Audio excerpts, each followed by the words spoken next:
All right. So next, we're going to talk about the integral case of this. So of course, can't have physics C without the C, and that's for calculus, of course. So if an object's continuous, the moment of inertia must be found by integration. So for example, all we did is we replaced the summation of all the m sub i's with an integral of all the little dm's. But in practice, this isn't really the nicest formula to work with because you'll be mixing an r with a differential that doesn't have r in it. So what we really do is we think of these little chunks of mass as just the density times their thickness. And this is the 1D example. If you have 2D or 3D, you'll take an area density or a volume density. But for this example, and the ones we'll see today, AP Physics C just really likes linear mass densities. So all of these moment of inertia calculations will follow the same format. So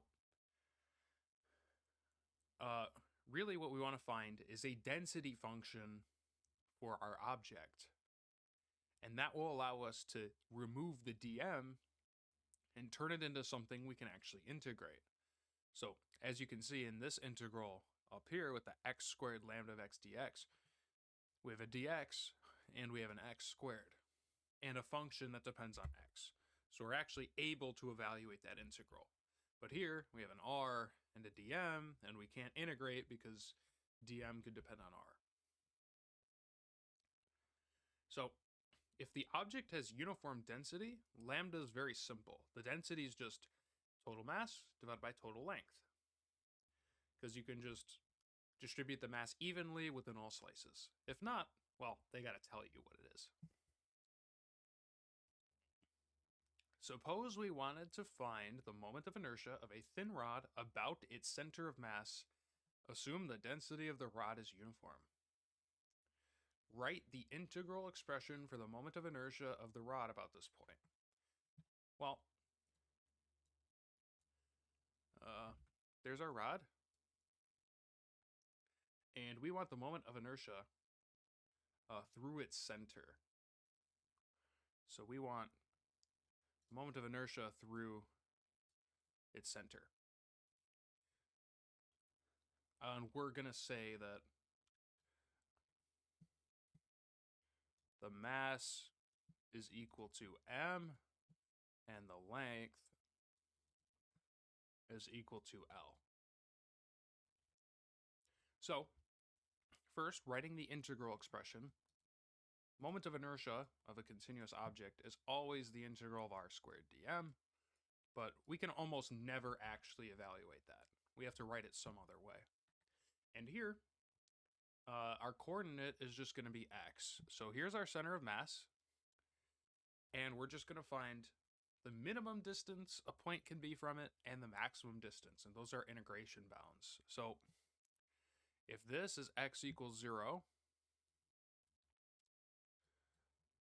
because this is where the rotation axis is, we can see that this point over here would be negative L over 2, and this point over here would be positive L over 2. So the moment of inertia in this case, it's just going to be the integral from negative L over 2 to L over 2 of x squared dm, because the thing we're integrating is x.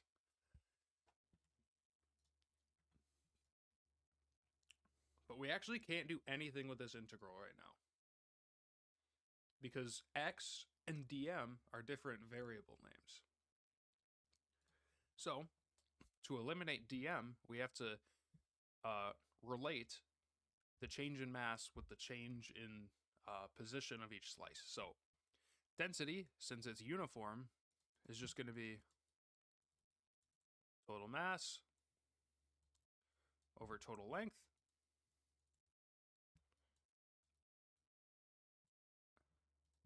which is equal to m over L.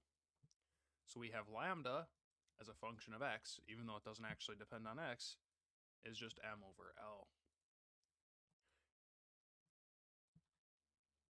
Rewrite the integral after eliminating dm. Well, we know that the integral of negative L over 2 to L over 2 of x squared dm is the same thing as the integral from negative L over 2 to L over 2 of, don't forget to recopy the x squared, times, well, dm is the same thing as lambda times dx. And now we're good to integrate. If lambda is a function of x, you cannot pull it out of the integral, but in our case, it's constant. So we can just write this as m divided by L times the integral from negative L over 2 to L over 2 of x squared dx. So notice now this is actually solvable because we're integrating with respect to x now. So evaluating the integral to get the moment of inertia, well,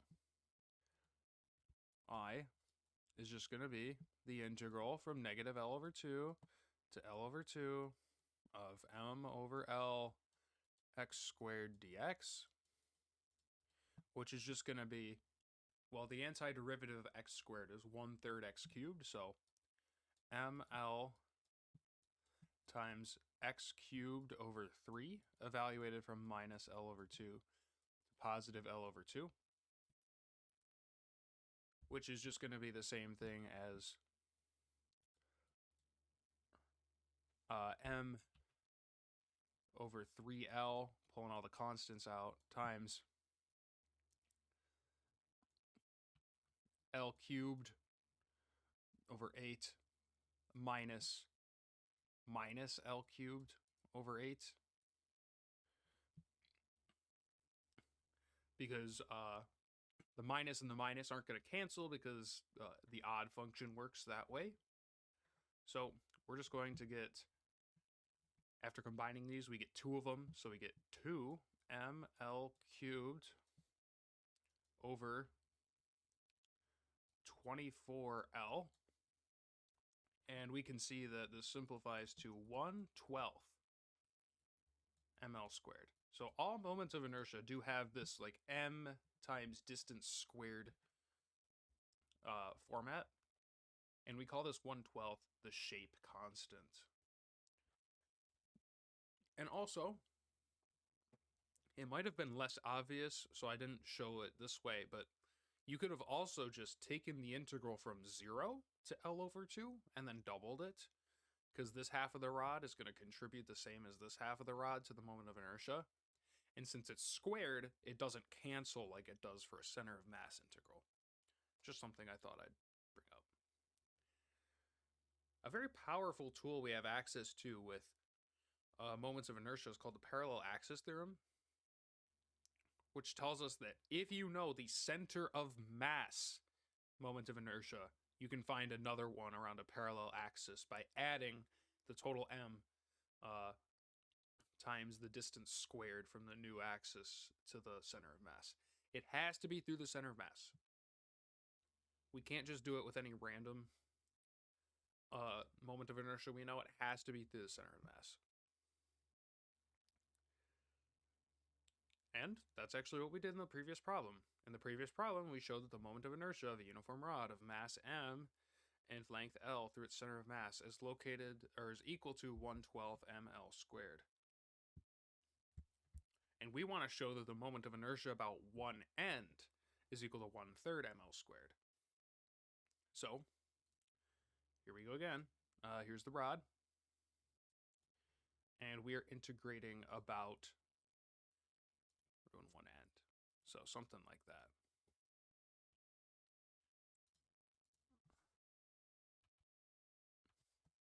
Okay, so first step is to just set up the integral. So we know, because it always is, that I is just going to be equal to the integral of r squared dm. And in our case, r begins at 0 And the longest it can be is L away. So we're integrating from 0 to L of x squared dm. And now we gotta eliminate dm. So we know that dm is equal to lambda times dx, because the mass of each slice is just its density times its length. But lambda is just the total mass divided by the total length. That hasn't changed since last time because it's the same rod. So this means our integral is really the integral from 0 to L of x squared times lambda dx,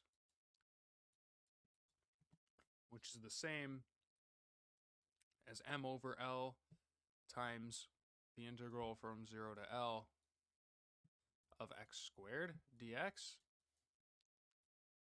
And anti-differentiating, we just get m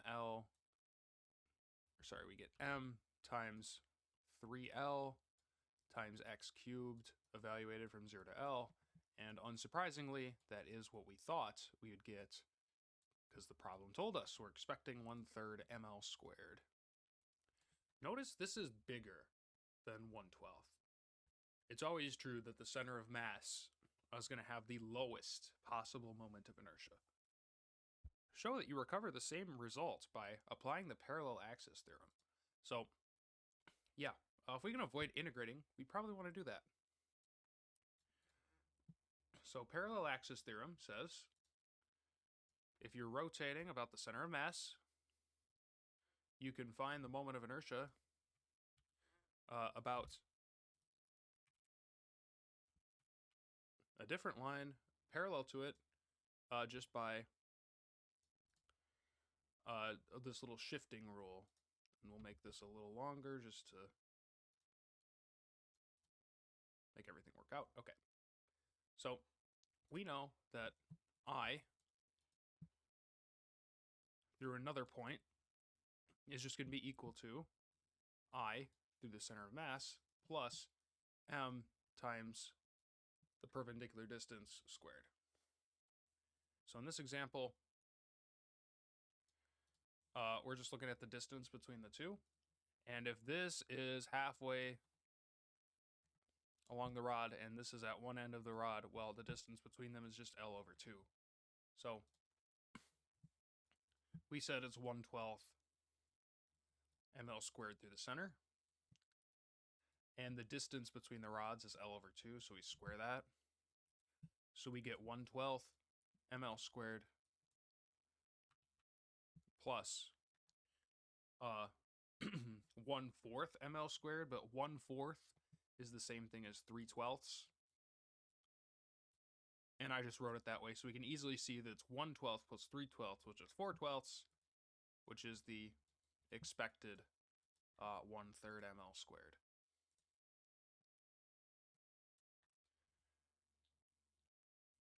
All right.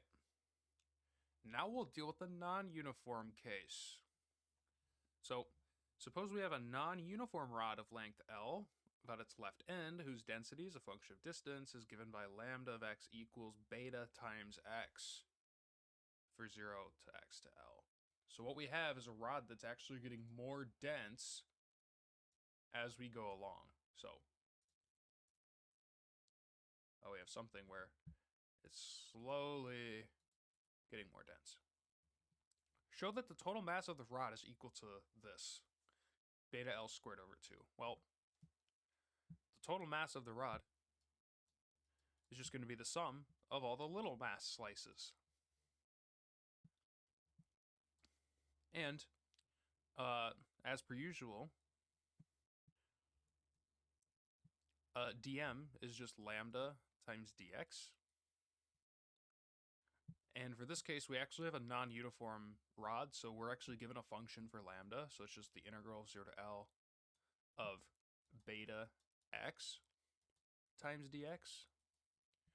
So we just get beta times x squared over 2 evaluated from 0 to L, which is exactly what we wanted to show. Find the moment of inertia of the rod about its left end. So this is going to be the same sort of thing. So I is just going to be the integral of r squared dm, which is the integral of x squared dm. And then the shortest away from the left end we can be is 0, and the longest away from the left end we can be is L. But we know that we can rewrite the dm as lambda times dx. But we know what lambda is as a function of x. So we have the integral from 0 to L of x squared times lambda is beta times x dx. So we just get beta times x cubed over, x to the 4th over 4 evaluated from 0 to L. So again, do not forget that if you have x's in your lambda function, to make sure to combine them with the original x squared in there. So again, this is the same thing as the integral from 0 to L of beta times x cubed dx. So you will get some non-standard powers of x inside your integral if they're coming from your density function. And what is this? Well, this is just beta L to the 4th over 4.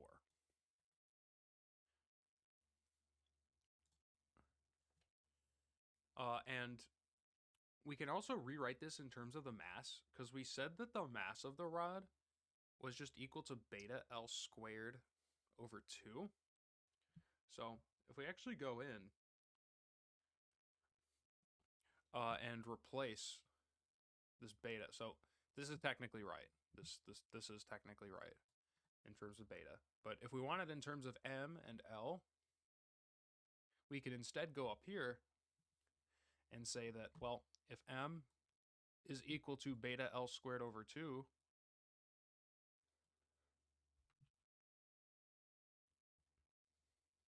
then beta is just equal to 2m divided by L squared. And after plugging in 2m over L squared for beta, we find that 1/2 mL squared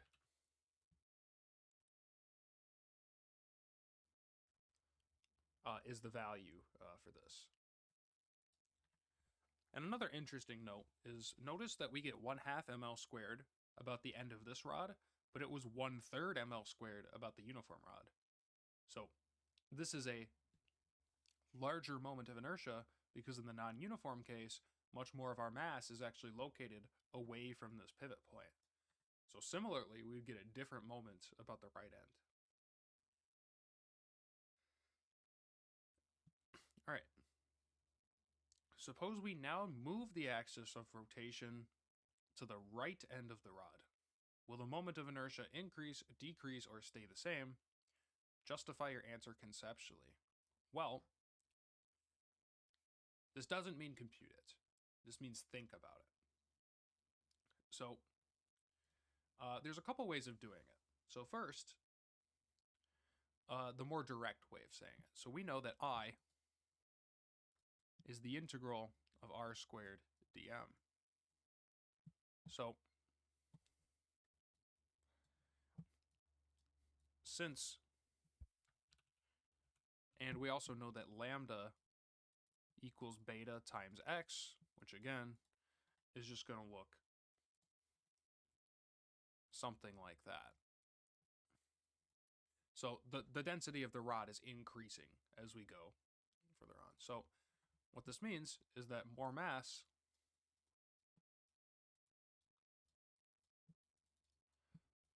is near the right end of the rod.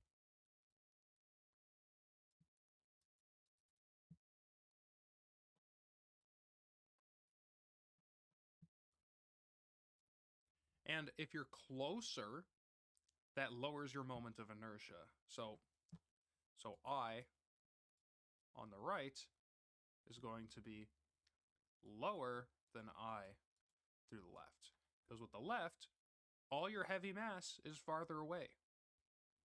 Whereas with the right case, your heavy mass is closer to the axis of rotation. And there's actually an elegant way of thinking about this in terms of the parallel axis theorem. So we know that I nu is equal to I through the center of mass plus md squared. So this means that I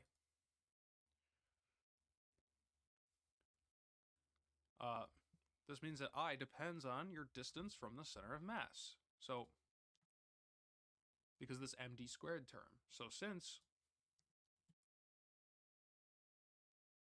Cm is closer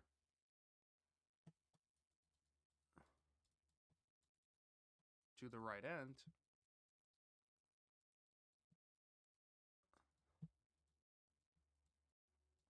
IR must be less than I sub L.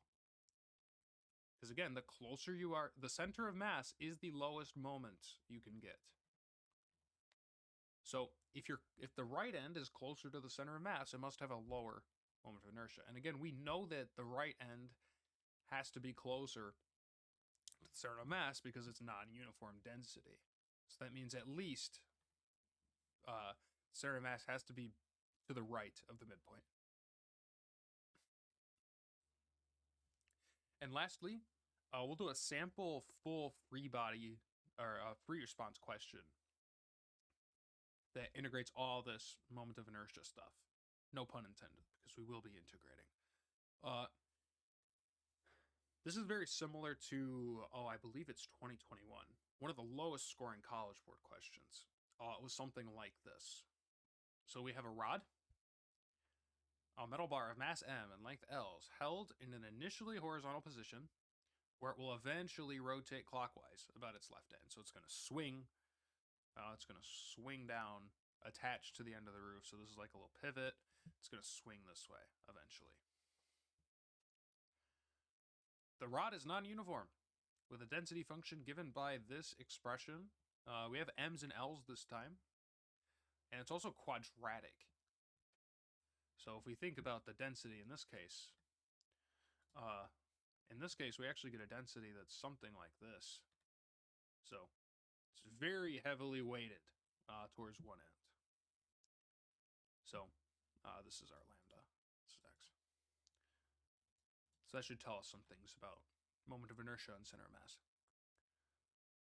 Sometimes the best questions. Show. Meaning, here's the answer, prove it. Show that the moment of inertia about the pivot is 3/5 ml squared. So notice that's the highest moment of inertia we've seen so far for a rod about its left end. Which should make sense because we have way more mass located away this time. So 3/5 ml squared, we just got to show this. So, no better place to start than the definition. I equals integral r squared dm equals the integral of x squared dm. The closest I can be to the pivot is 0, and the farthest I can be from the pivot is L. As per usual, this is problematic at the moment because we don't have a dx, and we can convert the dm to a dx by multiplying by lambda, because the mass of each piece of the rod is just the density of the piece times the length of the piece. And we do know explicitly what lambda is. So we're given that it is equal to 3m over L cubed times x squared dx. And now we can clean up some of the constants. So anything that's not an x gets pulled out. So we have a 3, we have an m, and we have an L cubed. And we get an x to the 4th on the inside of our integral, meaning that our antiderivative is just going to be x to the 5th over 5 from 0 to L. So we get 3ml to the 5th over L cubed, 5L cubed. And we see that 3 of the L's divide out. So we're just left with 3/5 ml squared as desired. This is something that is frequently asked on the free response, and it is worth several points to do this. Show that the center of mass is located at a distance of 3/4 L from the left end. So this is actually the same thing, except it's just a center of mass integral.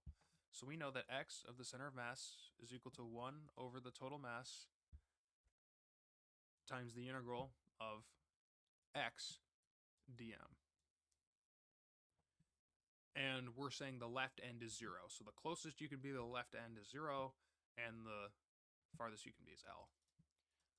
And same trick as before. So again, we don't like that dm, so we call it a lambda dx.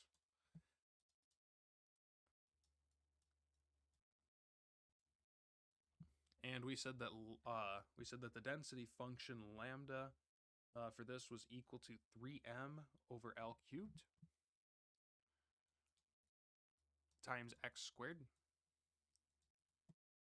which means that our integral just becomes, notice the m's cancel, 3 over L cubed times the integral from 0 to L of, here's an x squared, so we get x cubed. And we can see now that we're just going to get 3 over L cubed times x to the 4th divided by 4 from 0 to L, which is just going to be equal to 3/4 L, because we have L to the 4th and L to the 3rd power dividing out. Again, notice there was one key difference between A and B. So center of mass, it's a linear quantity. So you're just weighting it with respect to x. Whereas moment of inertia I, it's weighted based on the square.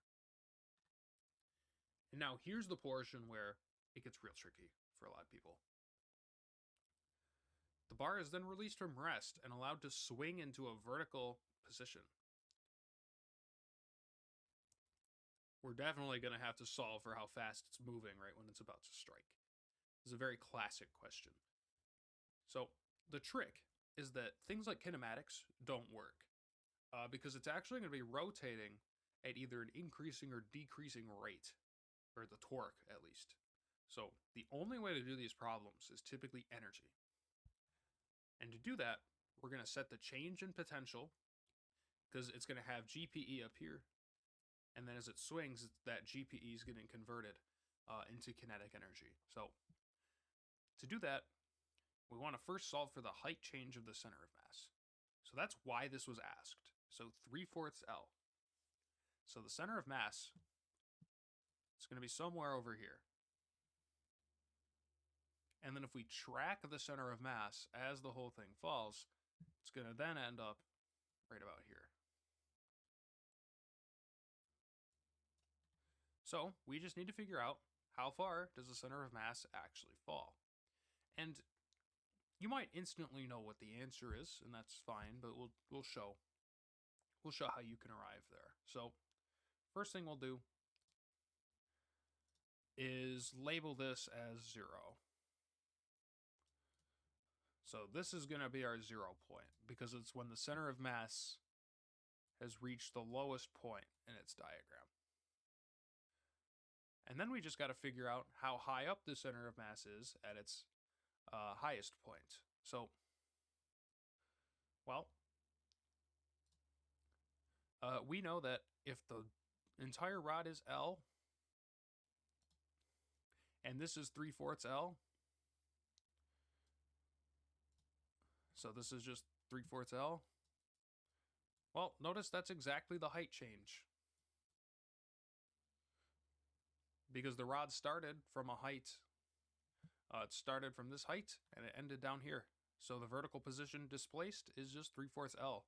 So it's actually just the position of the center of mass, which should kind of make sense, because if the center of mass is right here, it would end up right here. So the object's horizontal position on the bar is the same distance that it falls. So do not say the height change is L. The only part of the bar that falls an entire distance of L is the tip. So delta H of the center of mass is just going to be 3/4 L.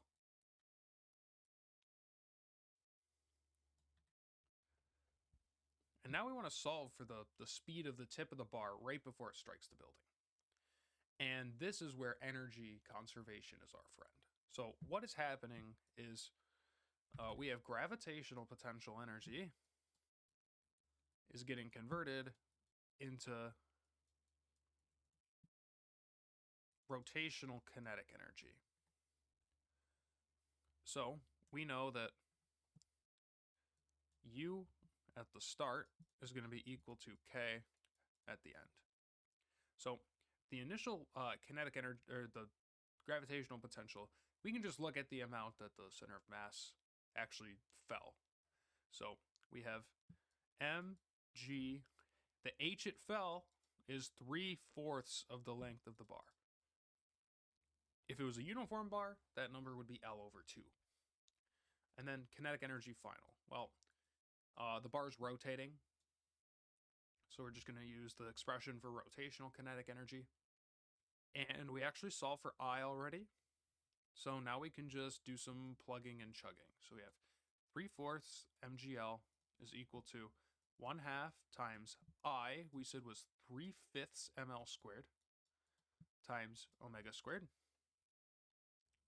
Do our first round of cancellations. M cancels. 1L cancels. A 3 cancels. And that's about it for now. So now we'll clean that up on the next line. And we'll get, let's see.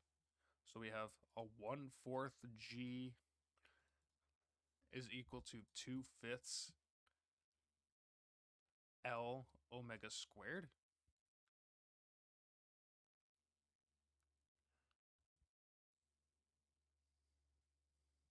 I'm just gonna check my math on that real quick. Oh no, I put that 1/2 there. This should actually be a 1/10.